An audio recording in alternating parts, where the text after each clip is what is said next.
Bueno, nuevamente bienvenidos a estos webinars de Alto. Nosotros desde el Comité de Educación y desde la Junta Directiva siempre estamos buscando en espacios formativos y encontramos que pues la doctora Elizabeth Casillas, que es la invitada de hoy, nos va a hablar de un tema muy interesante del cual conocemos poco o relativamente poco, y pues nos va a ampliar acerca del manejo optométrico de pacientes que tienen autismo. Pero antes de darle paso a la doctora Elizabeth, entonces vamos a darle la bienvenida al doctor Carlos Chacón, presidente de Aldoma. Doctor Carlos, bienvenido. Buenas tardes, Carol. Buenas tardes, Elizabeth. Pues agradecerte obviamente tu participación y que nos compartas un poco tu experiencia en este campo de los pacientes que tienen este trastorno, ¿no? Que a veces pasa por desapercibido en algunos países o a veces confundido con problemas de aprendizaje también. Y nosotros los optometristas que manejamos tantas áreas de la evaluación funcional, una de esas áreas creo que es la terapia visual que apoya mucho en estos casos. Y coincidencialmente vi tu presentación, que tenías una presentación allá en México, y nos pareció interesante que nos puedas compartir tus conocimientos respecto a este tema, porque sé que en el área optométrica es un tema un poco desconocido, porque al no tener muchos pacientes que te lleguen con una alteración o un trastorno de este tipo, pues obviamente somos inexpertos en esa área y creo que va a ser muy útil y muy educativo para los profesionales de Latinoamérica. Así que agradecerte por el tiempo que te has tomado, por compartir tus conocimientos y pues un gusto tenerte. Muchísimas gracias. Gracias por la invitación. Gracias a usted, doctor Elizabeth. Me voy a permitir leer aquí el resumen de de su currículo, perdón, porque sé que obviamente tiene una gran experiencia, pero para que todos lo conozcamos, la doctora Elizabeth Casillas, tiene una licenciatura en optometría de la Universidad Autónoma de Aguascalientes, México, una maestría en ciencias optométricas de la Universidad Autónoma de Aguascalientes, México. Actualmente está cursando un doctorado en fisiología en optometría, contactología y terapia visual. Es un PhD de la Universidad Internacional de Cambridge, sede en Málaga, España. Es docente, profesora investigadora de tiempo completo, adscrita al Departamento de Optometría del Centro de Ciencias de la Visión de la Universidad Autónoma de Aguascalientes. Eh, es profesora de la maestría en optometría clínica y es profesora invitada en diplomado de experto internacional en entrenamiento visual y en el diplomado de terapia visual y visión binocular. Además hace investigación de manera permanente y pues ha tenido cargos administrativos como directora general de investigación y posgrado y secretaría de investigación, además de su práctica privada en el Centro Especializado de la Visión. Así que como ven, pues la doctora Elizabeth tiene una amplia experiencia y es un honor para nosotros tenerla hoy hablando del espectro autista y el manejo optométrico de ella. Doctora, nuevamente bienvenida y aquí estamos para escucharla. Muchísimas gracias. Y bueno, pues agradecerles. ¿Sí se escucha bien? Sí, sí, señor. Sí. Agradecerles más bien a ustedes la invitación y que les haya interesado este tema, que bueno, vamos a ver a lo largo de la charla, pues cómo un optometrista puede participar en el manejo de este tipo de pacientes. Y bueno, yo dividí la charla en cuatro partes. Primero, pues hablar un poquito de qué es un trastorno del desarrollo. Después, reconocer los aspectos relacionados con el trastorno del espectro autista. Vamos a describir las áreas en las que el optometrista debe basar su evaluación y también hablaremos un poco sobre las opciones de manejo que podemos tener y cómo podemos, como optometristas, participar en el manejo de pacientes con este trastorno. Esperamos que sea de mucho provecho y que cuando nos llegue un paciente con estas características, pues podamos brindarle la atención adecuada. Y bueno, ¿qué es un trastorno en el desarrollo? Pues es una alteración en el funcionamiento general que requiere que hagamos una conducta más adaptativa y que, bueno, el desarrollo es una etapa en la cual aparecen muchos cambios Y cuando hay un trastorno es porque tenemos que adaptarnos a ciertas características que pueden presentarse. Por ejemplo, un trastorno en el desarrollo tiene su origen en la infancia o en la adolescencia. Son las causas de muchas dificultades o habilidades y conocimientos. Se ve alterado el comportamiento, algunas características físicas, cognitivas, y todo esto nos lleva a pensar que es una persona que requiere recursos de apoyo. Por lo tanto, es una persona que tiene necesidades especiales. Y bueno, debemos comprender que una persona con necesidades especiales son seres humanos que necesitan ayuda, que la necesidad especial no necesariamente significa que haya una discapacidad mental y que un problema en la comunicación no siempre es un problema en la comprensión. ¿A qué me refiero con esto? Bueno, pues que los pacientes con esta condición nos pueden comprender adecuadamente, pero tal vez la forma en la que responden a la información que se les presenta no es la que habitualmente estamos acostumbrados. Y bueno, ¿qué causan estos trastornos del desarrollo? Bueno, puede ser como estilos de vida, factores ambientales que pudieran alterar el proceso de la gestación. Al nacimiento puede ser bajo peso al nacer, algún procedimiento que haya causado algún trastorno a la hora del nacimiento o bien el nacimiento prematuro. Si se fijan, esto puede estar presente pues desde la gestación o durante el nacimiento. Y bueno, esto causa que tengamos este trastorno, que ahorita vamos a hablar un poquito más sobre él, pero me gustaría compartir un video previamente como para que nos imaginemos qué es lo que pasa, cómo vive o cómo se relaciona con la sociedad una persona con este tipo de trastornos. Les voy a invitar a ver este video.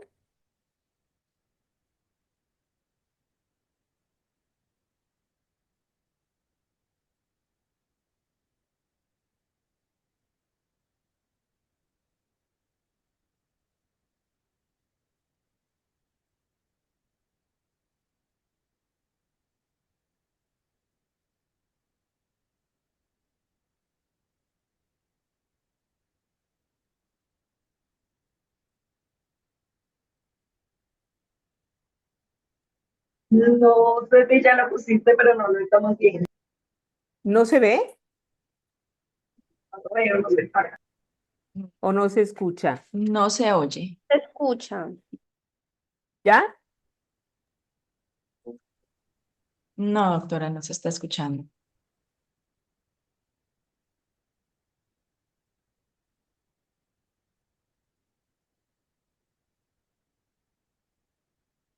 ¿Se está viendo? Sí, señora, se ve, pero no se oye. Ajá.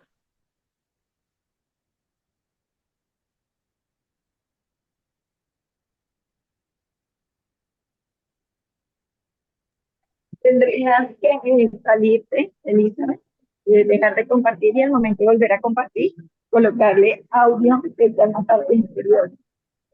¿Perdón? Para Doctora, poder ver el No audio, escucho. tendría que dejar de compartir y luego cuando vuelva a compartir en la parte inferior antes de finalizar el proceso, dice con audio. Ahí ya Ok, se abre. Hace ok. clic y luego sí compartir. A ver, voy a dejar de compartir. Ahora compartir y compartir La sonido. parte- sí, sí, señor. Ok. A ver ahora.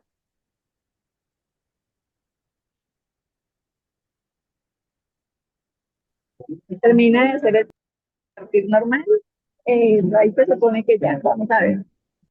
A ver ahora. A ver, lo voy a regresar. A ver ahí. ¿Se escucha? sí, señora. ¿Se escucha? Ahora sí, Sí, doctora, se escucha bien. Gracias.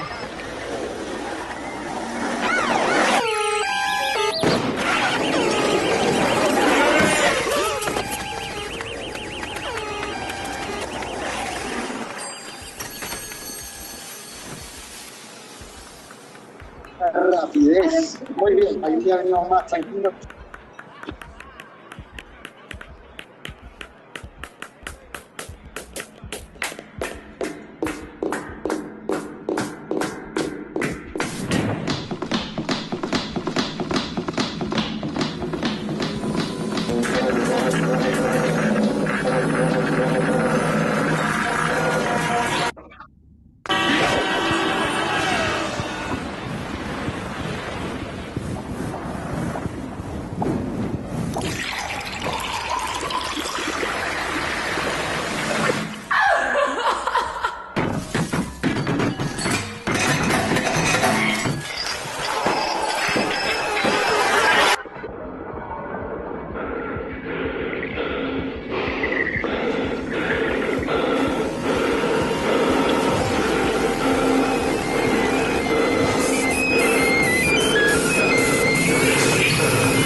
Muy bien, pues podemos observar cómo un paciente con esta condición es un paciente que cualquier estímulo de nuestro medio ambiente lo pudiera alterar y pudiera percibirlo de una manera exagerada a como nosotros lo percibimos.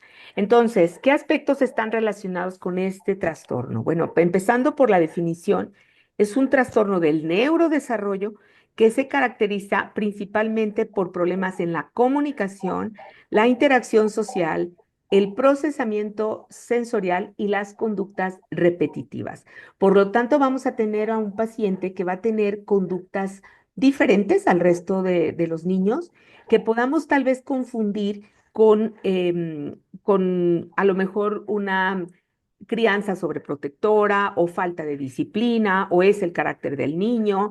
Y entonces esto dificulta un poco el diagnóstico y por lo tanto también la forma en la que podamos ayudarlo. Es una condición neurológica que no va a quitarse, esa va a permanecer toda la vida, va a acompañar al paciente durante toda su vida. Afecta el comportamiento, como decía, y la comunicación. Hay algunos, el 40%, que además cursan con deficiencias intelectuales. Hay un porcentaje menor, como de un 20%, que tienen una discapacidad intelectual, pero es superior. O sea, no todos los niños con esta condición, a veces tendemos a pensar o hemos visto en películas que niños con esta o personas con esta condición tienen un coeficiente intelectual muy alto y esto no siempre es así, es de hecho un porcentaje muy bajo el que cursa con esta característica. ¿Y por qué hemos llamado trastorno del espectro autista? Bueno, porque em, es tan diferente la presentación de cada uno de los casos que, bueno, hay dificultad para poderlo categorizar y poder caracterizar los aspectos de esta condición. Pero principalmente las áreas afectadas es la socialización, la comunicación, alteración en la imaginación y sobre todo en la reciprocidad emocional, que no pueden interpretar bien las emociones que pudieran estarse presentando. Y eso causa pues algún rechazo a nivel de la sociedad o bien son personas que no queremos fácilmente convivir con ellos. Hemos a través del tiempo conocido términos como el autismo, que es el que más se conoce, o hemos escuchado también, tiene síndrome de Asperger o trastorno desintegrativo o es un trastorno generalizado del desarrollo. Y bueno, viendo la dificultad de caracterizar esta condición, pues a partir del 2013 se cambia el término a trastorno del espectro autista, precisamente por la gran variedad de presentaciones. Y se trató de acuerdo al Manual para el Diagnóstico y Estadística de los Trastornos Mentales, que se conoce como DSM-5, desde el 2013 se optó mejor por buscar una clasificación desde el punto de vista funcional y es así que se determinan tres niveles. El nivel 1, que es el nivel leve, que requiere algo de apoyo. El nivel 2, el moderado, que requiere ya de un apoyo más importante, y el severo, pues que requiere de un apoyo sustancial. Y con base a esto podemos clasificar de una mejor manera en base a la necesidad de apoyo y de recursos especiales para que este paciente pueda desenvolverse mejor en el medio ambiente. ¿Y qué causa este trastorno? La etiología aún es desconocida, sin embargo, sí se tiene más información de que las causas son genéticas. También pudiera ser la exposición a estresores ambientales, exposición prolongada o procesos inflamatorios. Se conocen tres teorías que tratan de explicar el trastorno y, por ejemplo, está la teoría de la mente, que se basa en la habilidad para inferir que hay estados mentales que permiten anticipar y comprender el comportamiento. Una persona con este trastorno pues no tiene esa capacidad de adaptarse y entender la conducta, es decir, no puede comprender si hay una segunda intención en la información que se le está dando o poder discernir si es falso o verdadero la información o si estamos hablando con alguna cosa fuera de lugar o si es una broma, no puede fácilmente interpretar esta información. Otra teoría habla de la coherencia central débil y dice que el estilo cognitivo capta la información de manera global, de manera total. Sin embargo, un niño o una persona con este trastorno focaliza su atención en elementos más individuales, es decir, no percibe toda la información de manera global, sino que busca de manera individual, por lo tanto, se le complica integrar toda la información porque tiene fragmentos aislados. Y esto pues es lo que causa la frustración, la ansiedad y diversas reacciones fuera de lo que estamos acostumbrados. Y hay otra teoría que habla de la disfunción ejecutiva, que nos dice que pues todos tenemos la capacidad para diseñar estrategias adecuadas para resolver problemas a través de las funciones cognitivas. Un niño con este trastorno tiene una dificultad para planificar, para ejecutar, para determinar acciones más complejas. Hay un déficit en las funciones ejecutivas, como por ejemplo el control de los impulsos, la creatividad, después la inhibición o la capacidad para generar ideas y tomar decisiones. Entonces, algo pasa a nivel de cortical que lo que sí se sabe es pues que esto es lo que pudiera detonar las conductas diferentes en estos pacientes. Y bueno, decíamos al inicio, el doctor Chacón mencionaba, son pacientes que no llegan a lo mejor con mucha frecuencia a nuestra consulta. Sin embargo, yo quisiera llamar la atención en decirles que la frecuencia de estos casos ha aumentado en los últimos años. Se dice que hay un caso por cada 100 nacimientos, que esta frecuencia es 4 veces mayor, perdón, es más frecuente en los niños, 4 veces más que en las niñas, y que esto ha ido incrementándose a través de los años. La incidencia es mayor a la reportada hace 10, 15 o 20 años. En México se tiene reporte de que hay de tres a 6 de cada 1,000 niños padecen autismo bueno, a nivel mundial. En México, 400,000 niños están diagnosticados con autismo o 1 de cada 115 está diagnosticado.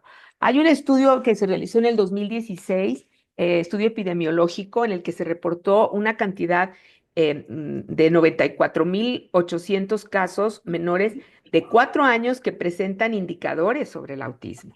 En Estados Unidos la prevalencia reportada es aún mayor. Se dice que 1 de cada 54 casos tiene...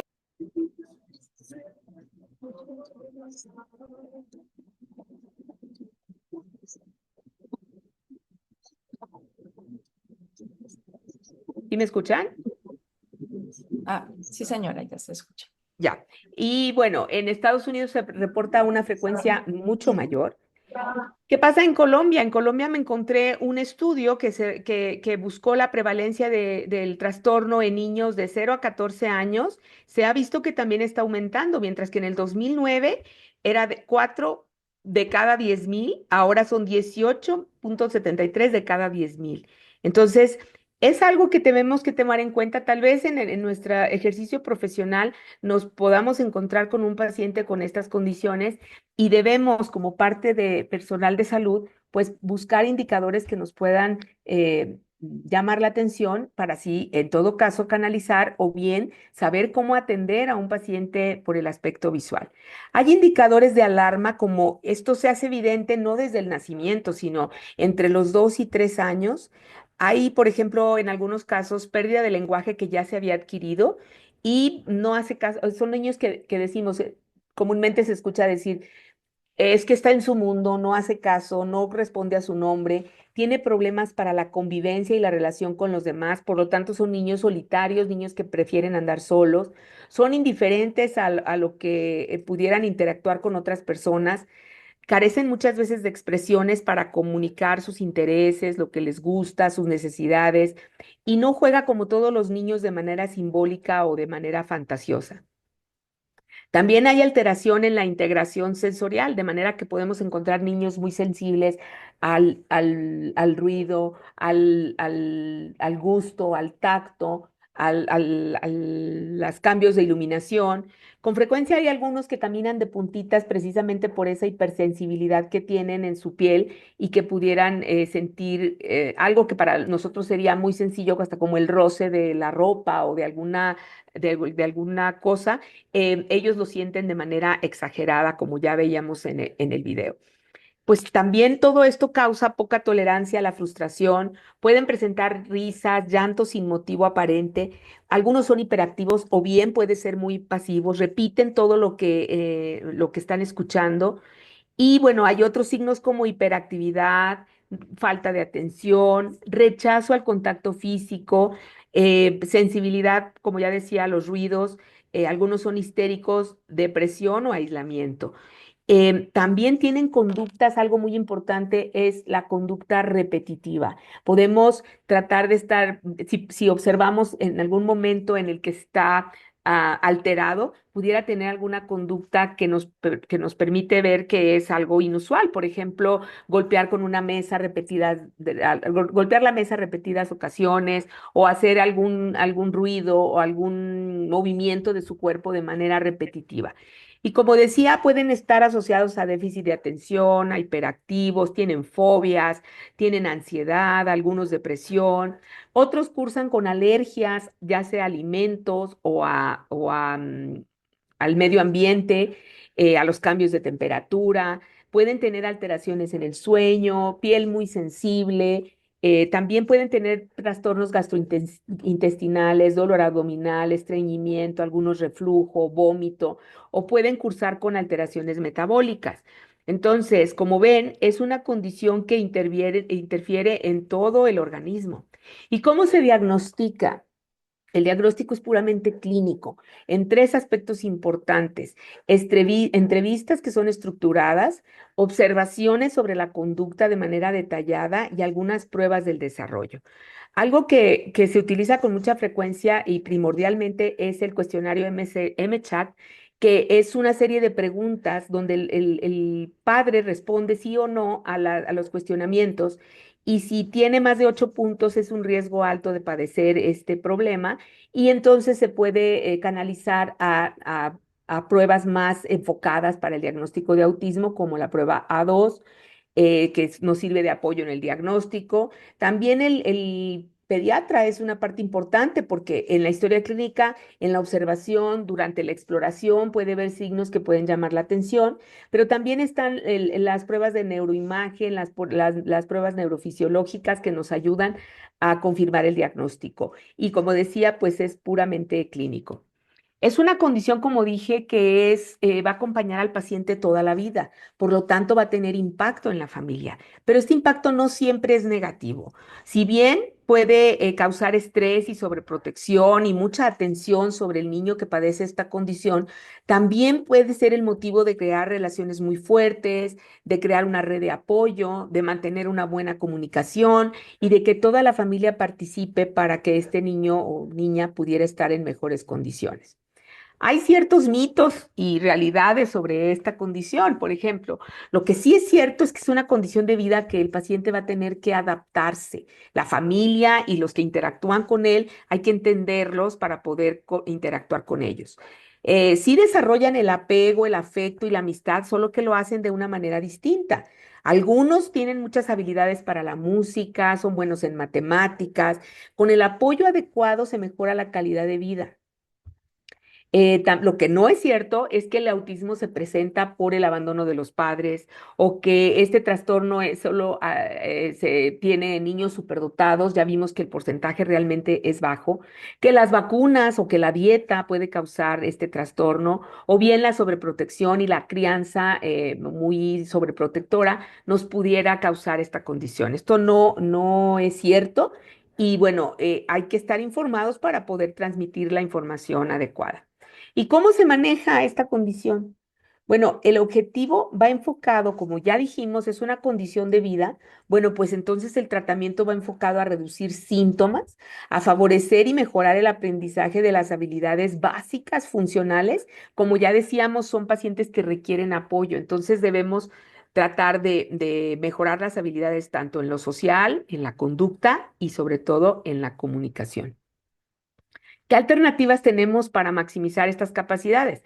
Bueno, pues hay terapias de comportamiento, hay terapias de comunicación, también hay terapias para mejorar el desarrollo de todas las habilidades y, ¿por qué no? En algunos casos también se requiere de un tratamiento médico.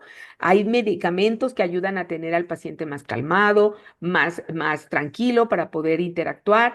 Pero, ¿por qué es importante saber esto? Porque algunos de estos medicamentos pudieran tener alteraciones a nivel visual como las alteraciones acomodativas, causar midriasis o visión borrosa por el aspecto acomodativo alterado y en algunas ocasiones pudiera presentarse visión doble. Por lo tanto, esto nos ayuda a saber que la intervención es multidisciplinaria. Participa el neuropediatra, el paidopsiquiatra, el genetista, el profesor, si es un niño que asiste a la escuela regularmente o a una educación especial, el psicólogo y, ¿por qué no?, el optometrista. Busquemos cómo nosotros podemos ser parte de este proceso pues de manejo de este tipo de pacientes. Y bueno, la idea es saber cómo el optometrista pudiera estar participando en esta condición. Nuestra tercera parte de esta charla, pues es la evaluación optométrica. ¿Qué tengo que hacer yo como optometrista para poder evaluar a este paciente? ¿Qué espero encontrar en el sistema visual? Bueno, son niños que hacen nulo contacto visual, tienen dificultad para reconocer las emociones, reconocimiento facial de las emociones. Es decir, son niños que si yo estoy enojada y hago una cara que todos interpretan que estoy enojada, un niño con este trastorno no lo va a identificar. Tiene que ser explicado de una manera distinta para poder entender que hay un problema o que estás enojado, triste, contento. Tiene problema para procesar los estímulos visuales. Como ya decíamos, su atención y su visión es más focal y pueden tener problemas posturales. Pero a nivel ya de la visión, podemos tener un cierto porcentaje de insuficiencia de convergencia. Ametropía no es que sea una más frecuente, pero podemos encontrar diversos estados refractivos, ya sea miopía, hipermetropía o astigmatismo en sus diversas presentaciones. Puede tener, algunos casos se presentan asociados a estrabismo, a nistagmo, problemas acomodativos o ambliopía. Entonces, ¿sí es necesaria una evaluación visual? Sí, para descartar alguno de estos problemas. También pueden tener problemas en el procesamiento visual de la información.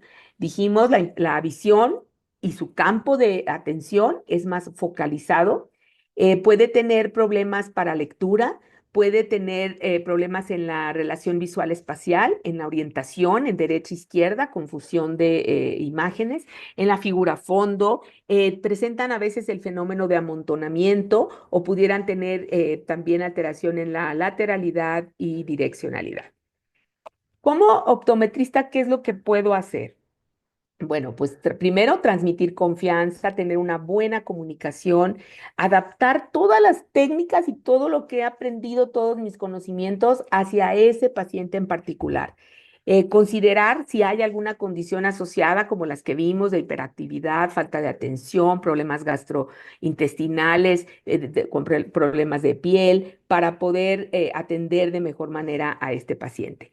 Durante la consulta, si es necesario, digo, lo indispensable, más bien lo mejor sería que tuviéramos una cita para este paciente, pero si no, pues realizar las adecuaciones, colocarse a nivel de los ojos del paciente, no interrumpir cuando está hablando, hablar directamente con el paciente, que a veces olvidamos lo que decíamos al principio, de que un problema de mala comunicación pudiéramos pensar que tampoco nos está comprendiendo. Y realmente los pacientes pueden comprender las instrucciones, lo que a veces tienen problema es para expresarse. Utilizar lenguaje claro, instrucciones breves y cortas para que el paciente pueda atender. El uso de pictogramas nos ayuda para anticipar. Si nosotros explicamos al paciente qué es lo que va a pasar y le vamos definiendo las etapas del examen visual, y no nada más para el examen visual, sino para otras actividades que vaya a realizar, tenemos niños más cooperadores, están más tranquilos y podemos a través de dibujos presentarle qué es lo que va a pasar durante la consulta. También está la parte de la entrevista, que en este tipo de pacientes es recomendable que previamente se entreviste a los papás o mandar algún cuestionario ya estructurado. Tenemos algunos como es el de calidad de vida del COVD perdón, cuestionarios como el de insuficiencia de convergencia.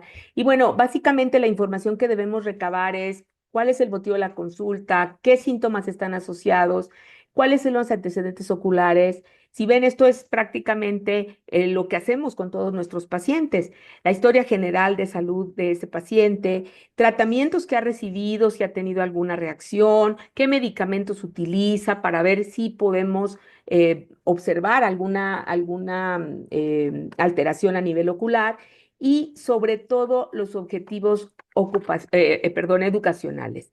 Aquí tenemos que indagar si este niño va a una escuela de educación especial, si no está asistiendo a la escuela, si sí asiste a una escuela regular, qué necesidades visuales tiene para poder dar un mejor tratamiento. Y ya durante el examen, ¿qué es lo que tenemos que hacer? Mi mejor recomendación sería que alteren todos los métodos de manera creativa, que seamos empáticos, que nos pongamos en el lugar de nuestro paciente y que lo atendamos lo mejor posible, comprender sus emociones. Determinar la agudeza visual es muy importante y podemos tener una variedad de pruebas.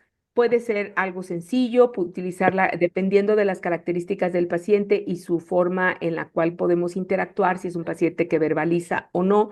Podemos utilizar, depende de la edad y de la cooperación, mm, eh, pues cartillas especiales de figuras, la Edesdelen, las de mirada preferencial cuando no hablan, eso es una gran ayuda para que podamos identificar o cuantificar la agudeza visual. Y bueno, están también otras alternativas como los potenciales visuales evocados para que nos dé la información de cómo está la estructura de la vía visual. El estado refractivo, olvidémonos del foróptor, tenemos la caja de prueba, la regla esquiascópica o instrumentos ya más sofisticados que nos pueden tomar el estado refractivo sin tener que tocar al niño de manera importante para que podamos tener una mejor cooperación. Y pues bueno, como decíamos, alterar los métodos creativamente. La salud ocular es muy importante saber tanto de segmento anterior como posterior si hay alguna estructura que requiera nuestra atención o bien que encontremos alguna deficiencia, pues también es importante detectarlo. En cuanto a las habilidades visuales, es importante saber si esos ejes visuales están paralelos o si está presente, ya vimos que algún porcentaje presenta estrabismo. Si hay una insuficiencia de convergencia, por lo tanto, entonces debemos evaluar la habilidad para converger con técnicas sencillas, objetivas, como lo es el punto próximo de convergencia, ya sea acomodativo o no acomodativo, los movimientos de seguimiento, sacádicos, alteraciones a nivel de la acomodación. Ya vimos que algunos de los fármacos pudieran tener efecto en la acomodación. Podemos también identificarlo. Pruebas especiales para determinar la fusión y la estereopsis. Está, por ejemplo, el test de Lang, que no requerimos ni siquiera de colocar gafas polarizadas para el paciente, o bien está el test de Bernal, donde tenemos las figuras que nos pueden mostrar si están presentes los grados de visión binocular. Y bueno, son pruebas sencillas que pudieran ser de interés para el paciente y que pueda darnos una información importante de cómo está procesando esa información. Y bueno, finalmente la parte perceptual, también tenemos pruebas como Ángeles en la Nieve, la prueba de Piaget o la prueba de Gardner, hacer pruebas como el TVPS o similares, donde podamos tener la atención del paciente y que podamos identificar si tiene alteraciones a nivel de el procesamiento de información, la integración visual motora a través de pruebas como copiado de Wall o insertar esferas en la cuerdita, o la prueba de pegboard, la parte auditiva, visual, la manera de integrar información o la memoria auditiva, pruebas de motricidad gruesa como el balanceo en un pie, el salto en un pie. Todo esto nos ayuda a identificar si está integrando la información visual con los demás sentidos.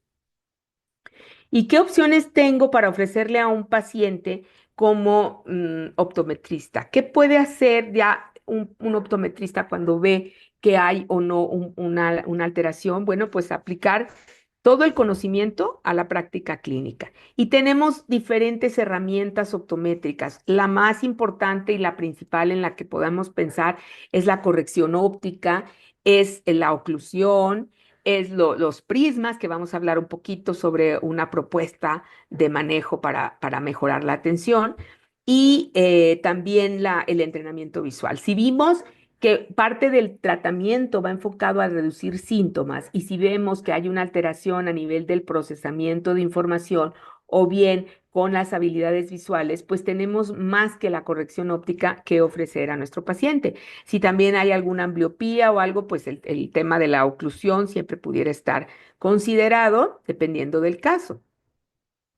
Pensar que la corrección óptica no solamente le mejora la agudeza visual, sino que le va a facilitar la binocularidad, va a promover el confort visual, va a mejorar su desempeño visual.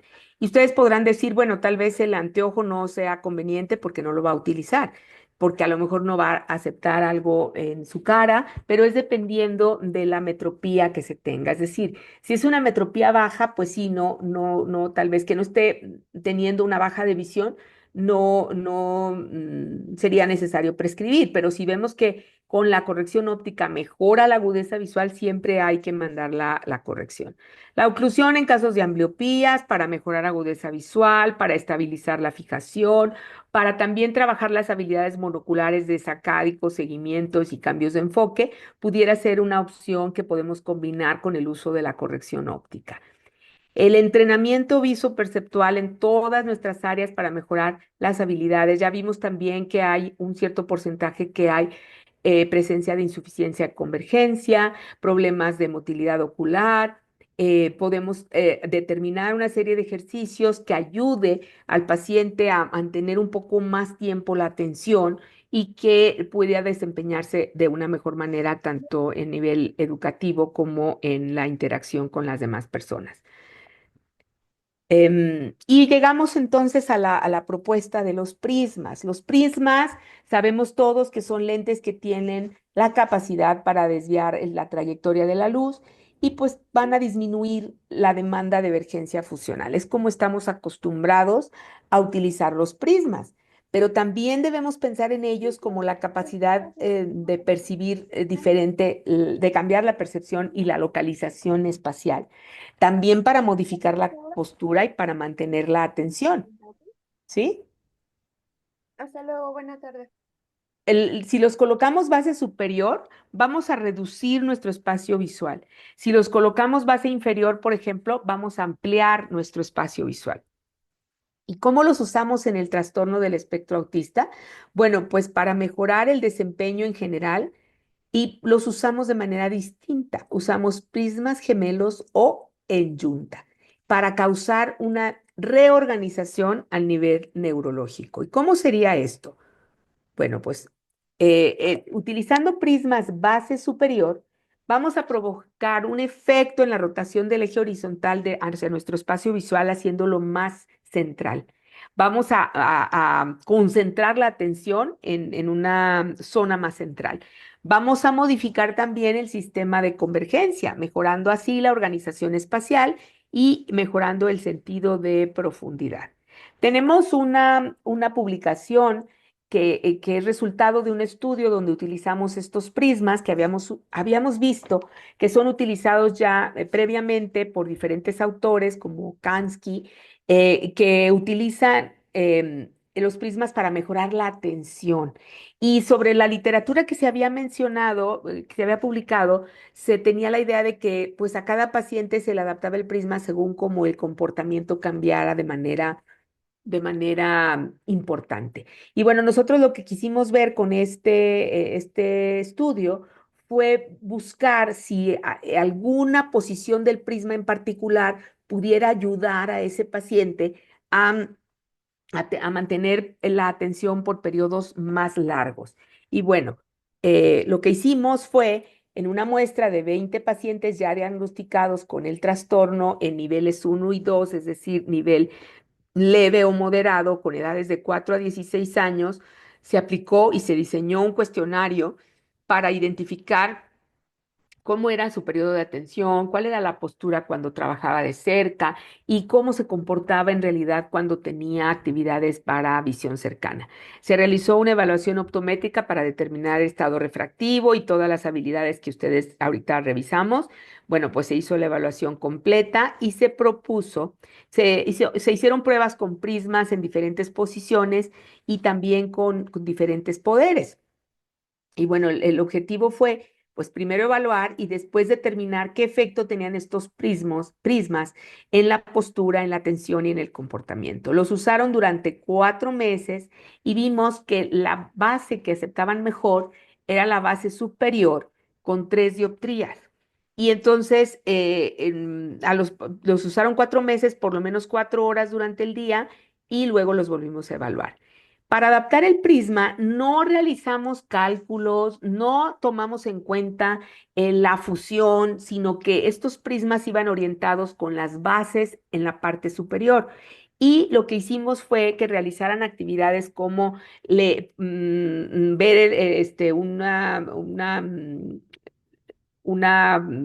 como película en una tablet, actividades de coordinación visual motora, como lanzar una pelota y atraparla, movimientos oculares, caminar sobre un riel para ver el balance, em, ver cómo se desplazaba, cómo interactuaba o caminaba.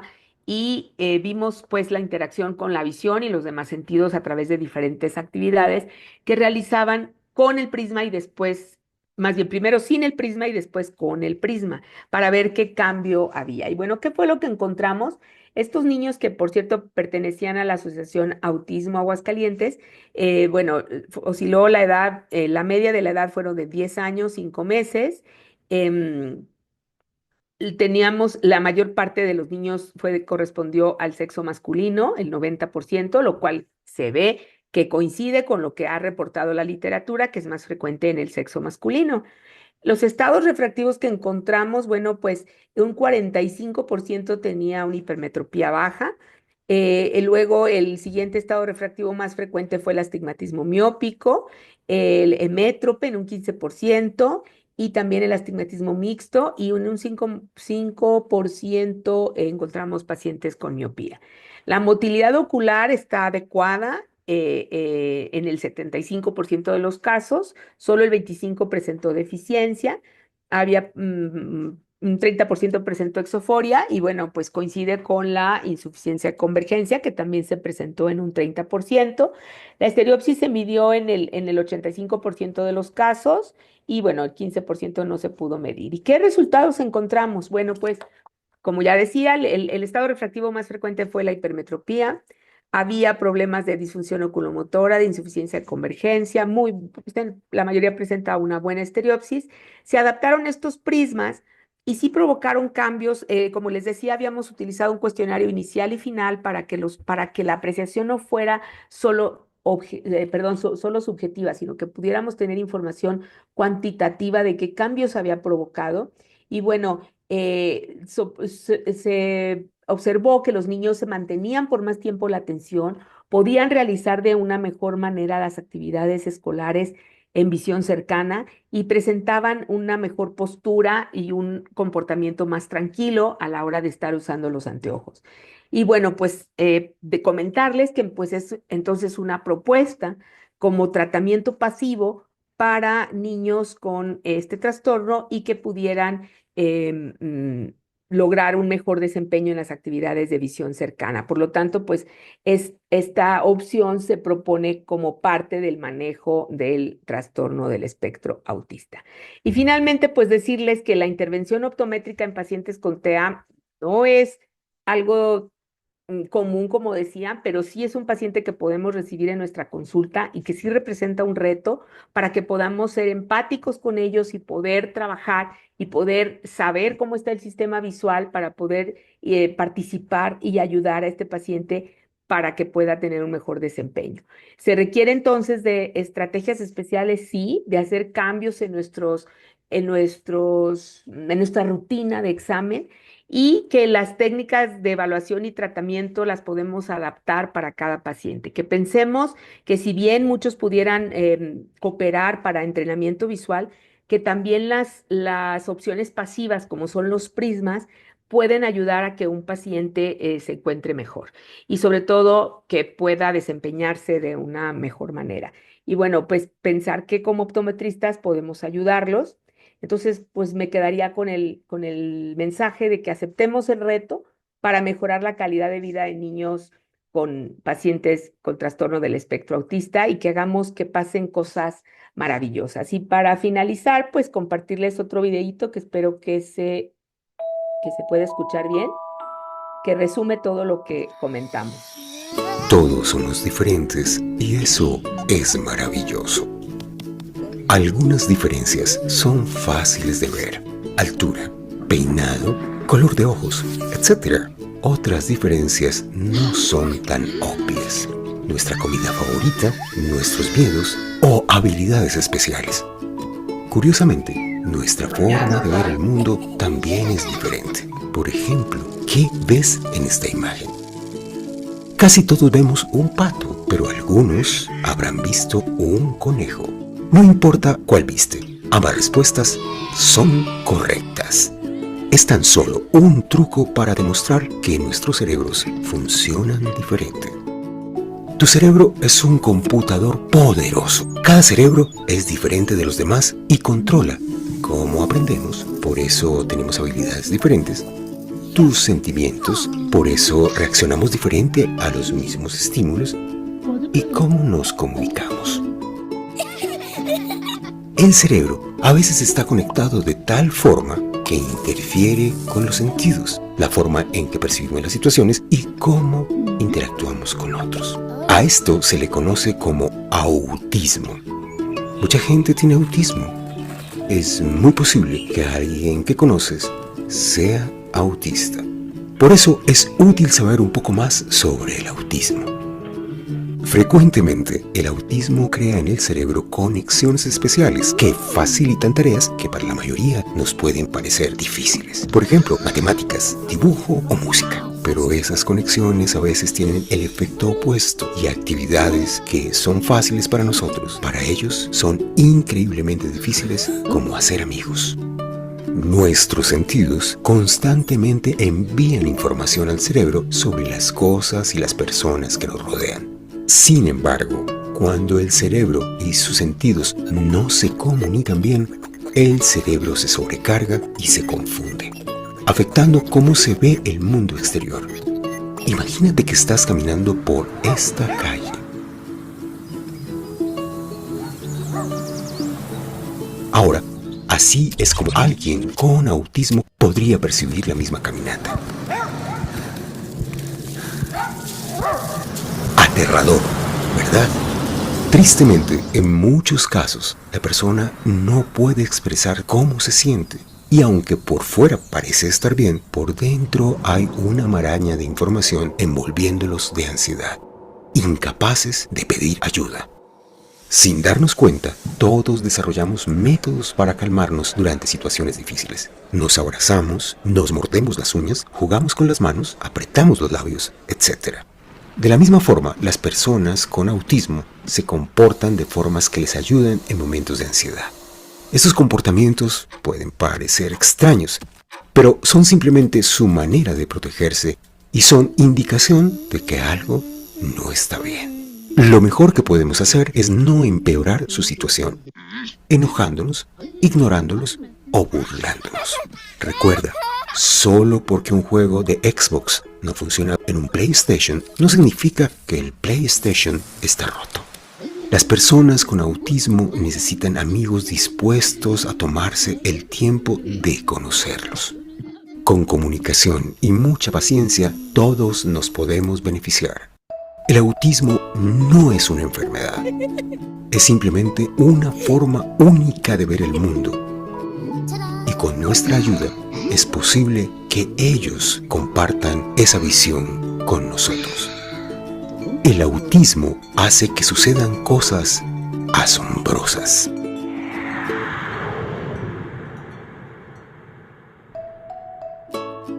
Muy bien, pues con este mensaje me despido y pues esperando que la próxima vez que tengamos la oportunidad de evaluar un paciente con autismo, pues podamos brindar la mejor atención y podamos sentirnos seguros de que como optometristas podemos apoyar y ayudar a que tenga un mejor desempeño.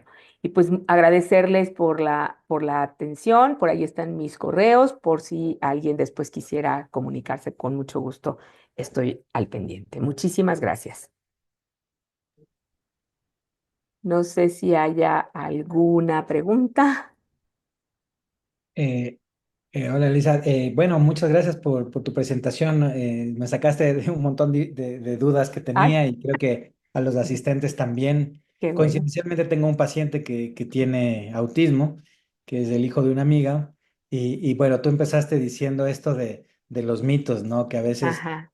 dicen, eso es justamente de los papás que están divorciados, Ah, sí, otras sí. cosas que no tienen nada que ver, y Ajá, coincidencialmente esta amiga conocida se separaron, pero la razón de la separación fue el hijo, justamente, ¿no? Que a ajá. veces hasta como tú dices, es una aceptación del entorno, dijiste al inicio, de la familia. Ujú, ujú. Y claro, si los papás no están preparados, a veces eso hace que las familias se desunan, ¿no? Exacto. Y claro, y lamentablemente los hombres son los que huyen primero, las mujeres son mucho más valientes y obviamente ella es la que se encarga de su hijo y claro, tenía ahí unas preguntas que quería hacerte. Cuando tú mencionaste esto del cuestionario MChat, me Ajá. imagino que ese cuestionario se puede bajar por online, ¿no es cierto? Sí, sí, sí. Sí, lo pueden Porque conseguir. ahí no Ujú. sé si en tu experiencia, ¿no? Porque nosotros que estamos en el cuidado primario de la salud visual y los que estamos y nos llegan pacientes de temprana edad, ¿no? Pediátricos, a veces uno, claro, ya como tú bien dices, en la consulta te das cuenta que algo tiene ese niño. ¿Y cómo manejar la situación de que tú sientes que el niño tiene algo, a lo mejor un trastorno del espectro autista o a lo mejor algún otro síndrome, Ajá. y tal vez en el motivo de consulta los papás no te lo dijeron? Entonces puede ser que o no te lo quieren contar por recelo, por vergüenza, Ujú, ujú. no te quieren Porque no lo contar. aceptan. Ajá. O la otra es que a lo mejor no aceptan que tiene un problema y cómo uno como optometrista decirle al final, no sé si es con el niño, sin el niño, como diciéndole, le hicieron unos exámenes, yo no sé cómo tú lo puedes manejar en ese sentido. Sí, yo lo que hago es darles la opción de que evalúen con su pediatra primero, de que yo creo que es el primer contacto, y de si yo noto estas conductas que recomendaría hacer una evaluación más profunda. Si yo, así como aplicar el cuestionario, más bien la experiencia que tengo ha sido con pacientes que ya vienen diagnosticados y, por ejemplo, el contacto que tuvimos con la Asociación Autismo Aguascalientes y en el CRIT, el Teletón, que ya también está recibiendo pacientes con esta condición, básicamente mi experiencia ya es con niños diagnosticados. Cuando notamos algunas características diferentes, yo lo que hago es hacer la sugerencia, y sí de preferencia que no esté el niño, Y sí hago la sugerencia de que sea evaluado por su pediatra, porque noto algunas conductas que generalmente luego ellos pueden decir, sí, sí, ya lo habíamos notado. Sí, a veces son reservados, pero sí, sí, en ese aspecto trato de ser prudente porque puedes alarmar a los papás, pero sí recomiendo una evaluación más detallada por algunas conductas que noto durante el examen de la evaluación. Tal vez uno, bueno, hay algunos aquí o los que están en experiencia, a veces yo he visto que uno puede mandar un cuestionario a los papás previo a que vayan a la Sí, consulta. sí, sí. Y no, y hay un montón de cuestionarios, ¿no? Sobre todo con esto de problemas de aprendizaje de la lectura y todo lo que tú dijiste de como que ya con ciertas Ajá, preguntas uno ir viendo por dónde va la evaluación, porque como cuando uno trabaja con niños tiene que ser rápido y eficaz, ¿no? Porque ellos exactamente, sí. se pierden, o sea, rápidamente. Y una Ujú. de las cosas que yo he hecho es que, claro, no hablas tanto con el papá, sino con el Exacto, paciente, ¿no es exacto. cierto? Sí, No sé si te ha pasado, no escuché esa parte. Alguna vez yo leí que cuando sabes que el paciente ya viene diagnosticado con el tema, tú mencionaste esto lo mencionaste, pero creo que es importante como andar, esto de explicarle al paciente lo que vas a hacer, porque claro, sí, ellos están llegando a un medio extraño se y conoce, también sí, oí una recomendación de que se les puede mandar a los papás como que imágenes del centro donde van a ir para que ellos sientan que están yendo a un lugar seguro. No sé sí. qué te parece en ese respecto. Sí, sí, eso puede ser una opción. Aquí veo una pregunta sobre si podemos dividir la consulta en partes. Sí es recomendable, si ya perdimos la atención, es recomendable hacer una o dos o hasta tres sesiones. Y las estrategias para generar la confianza y para poder tener la mayor cooperación del paciente pudiera ser, sí mostrar, primero puedes enviar fotos, eso sería una idea, los pictogramas, tener o enviar la secuencia de lo que representa un examen visual para que el niño a través de imágenes pueda interpretar qué es lo que va a pasar durante la consulta. Que si los padres le expliquen a dónde va y qué va a pasar. Y también sí es importante si pueden acudir con algún objeto, juguete o alimento que les pueda mantener más calmados, que sea después de que durmieron bien, que comieron bien, buscar la hora de la cita que pudiera ser más apropiada para ver que el niño llegue más tranquilo. Sí, bueno, dejar unos minutos para que el niño se ambiente, que inspeccione el gabinete, que pueda ver los equipos con los que podemos trabajar con él, darle la confianza de que no va a ser algo que le va a causar ninguna molestia, que son luces, poner el ejemplo, tal vez si lleva un hermanito o hacer con el padre primero el ejercicio y después realizarlo con él, pedirle permiso para ayudar, para ver sus ojos, platicar un momento de sobre qué le gusta, si es un niño que verbaliza, pueden trabajar muy, muy bien y se sienten muy en confianza. Es lo que nos ha resultado.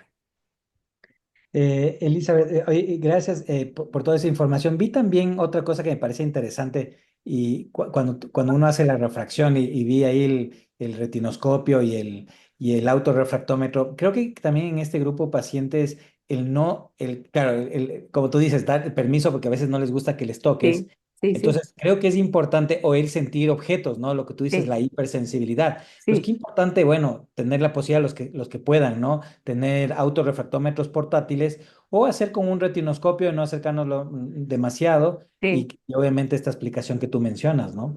Sí, y también adaptarnos a la postura más cómoda del paciente. ¿Esto qué quiere decir? Que puede representar que tengas que hacer la retinoscopía con el niño sentado, por ejemplo, en el suelo o en los brazos de los padres o sentar en las piernas de los papás o que esté atento viendo algún video mientras tú estás haciendo la retinoscopía. Sí, es cierto, no siempre tenemos acceso a toda la tecnología, pero no impide que podamos determinar el estado refractivo.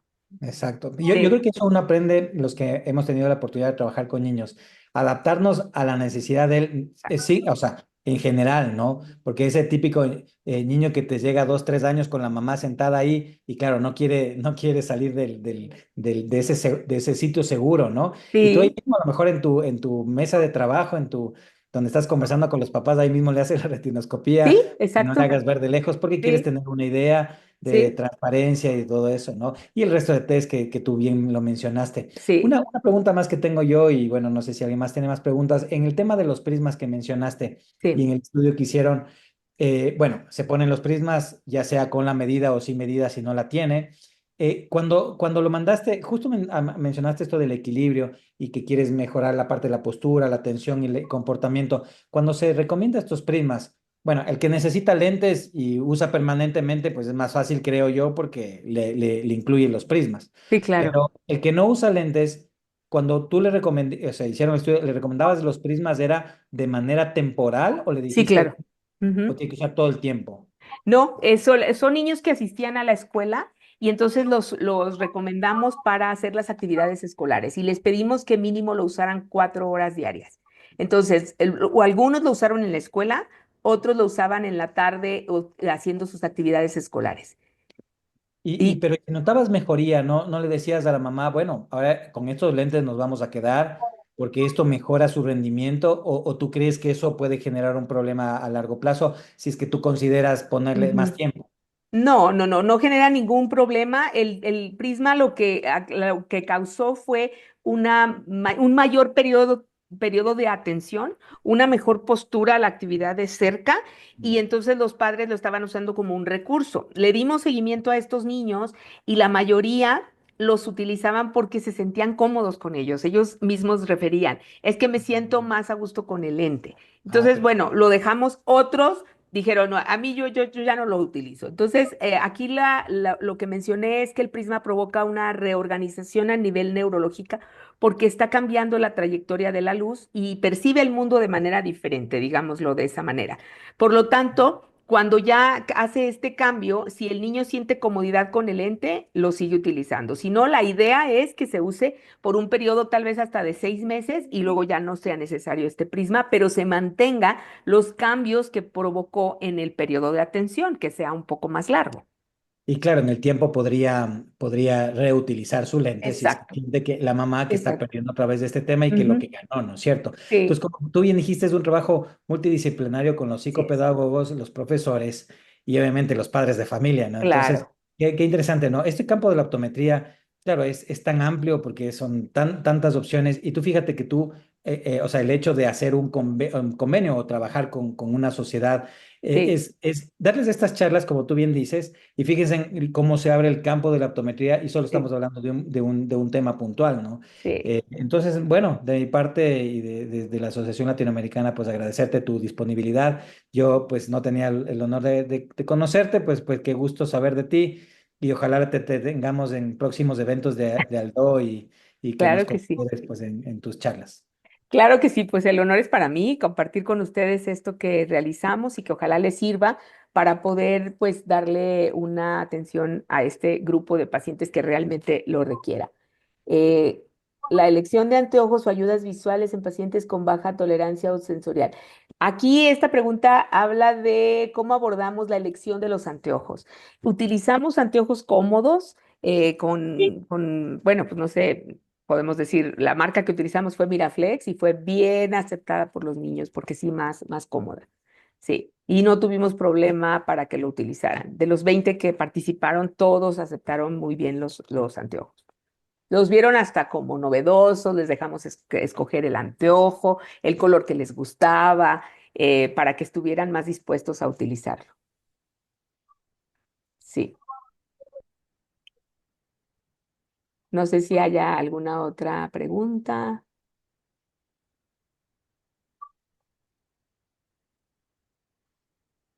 Creo que no, ¿verdad? Pues al parecer no, doctora. Ok. Dice, muchas gracias por la excelente presentación. Igualmente, gracias a los organizadores. Muchas gracias, gracias, gracias, gracias a todos ustedes que se conectaron. Pues gracias a ustedes por la invitación y pues dejé ahí por ahí mis correos para cualquier cosa, pues podamos estar en contacto. Les agradezco mucho su atención. Hasta luego. Muchísimas Muchas gracias, gracias. doctora. Gracias a todos. Doctora, muchísimas gracias por esta charla tan espectacular. Seguimos ahí en contacto para muchas futuras. Un abrazo bien grande para usted. Saludos a todos allá en la universidad. y a todos los muchísimas gracias por estar aquí. Un abrazo Claro que para sí. todos. Muchísimas gracias. Un abrazo y pues estamos en contacto. Gracias. Muchas gracias a todos y que tengan una feliz tarde.